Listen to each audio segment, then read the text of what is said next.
Now, we've seen some pretty public pile-ons for people when they've criticised particular groups. The one that stands out in recent history, of course, is Israel Folau, losing his professional rugby career because of what he said about homosexuality, among other things that he views as sins. But when people pile into Christians and Christian values, they don't seem to get the same admonition.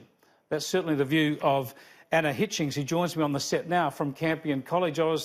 Thanks for joining us. I wanted to talk to you after reading your comment piece in The Australian, and you make that very obvious point that Christians and Christianity cop a lot of criticism and abuse in mainstream media, but no one seems to get upset about that. Yeah, I think that Christians are seeing this, have seen this for decades. There just does seem to be a double standard, I think, that exists, whereby people are allowed to mock and insult Christian and Christian beliefs and things like the Bible in ways that they would never dare to do for other faiths or even other holy books like the Quran comes to mind. And so I think that this is an example of people just, feeling like they just copped it a little bit too close to the skin this time.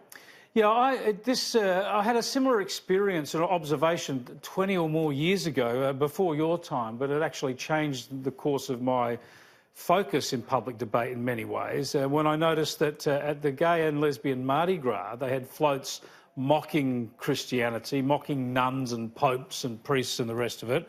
Yet if you dared to question Indigenous secret women's business, all hell came upon you. And it's an obvious double standard. Surely if you're going to question spirituality, then you've got to be able to question all of it. Well, yeah, you would think so. You'd like to think so. But I think that what this whole particular debate about what Kyle Sandilands said really has revealed is that there is a double standard, but that people are actually getting quite upset about it. And that I think that with this particular instance, Kyle probably pushed a little bit too far on an issue that people do feel genuinely strongly about. Well, let's come up to date on that before we proceed with the discussion. And I'll just share with the viewers now, in case you haven't heard this is a Sydney FM shock jock, if you like, Kyle Sandilands. And last week he got into a bit of trouble after he said this about the Virgin Mary.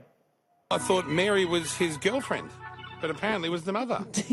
Yeah. And the mother lied, obviously, and told everyone, no, I got pregnant by a magical ghost.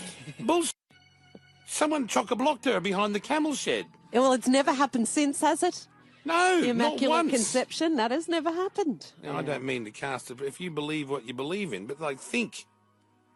Probably full of shit, right? You have to question it. Kyle Sandilands there. Now, your point, Anna, is that there was no media pile-on against Kyle Sandilands, but the public did. Christians and Muslims stood up against it.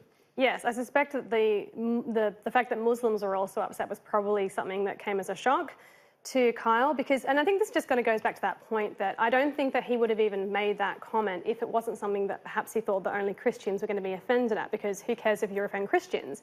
Which is why I think that he made the comment in the first place, because that's what media commentators do. It's easy and it's fun to poke little cheap shots at Christians and at the Bible, because, I agree, we're an easy target. And I'm not trying to say that Christians can't take a joke, but I think there are times where but there is a certain way of dealing with these criticisms that you may have in a respectful way. And I think that anyone can agree that the way that Kyle dealt with this was not respectful. It was deeply, deeply offensive and insulting. Yeah, I think there's no question about that. But I suppose the point here, one is it's only FM radio, Kyle Sandilands doing this thing. It's kind of what people expect of him.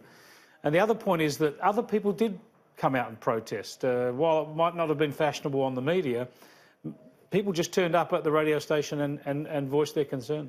Yeah, and I'm so glad that they did. And this is the point that I was making in my article. I think that there is a certain point where we do have to fight back. We can't just keep taking everything on the chin.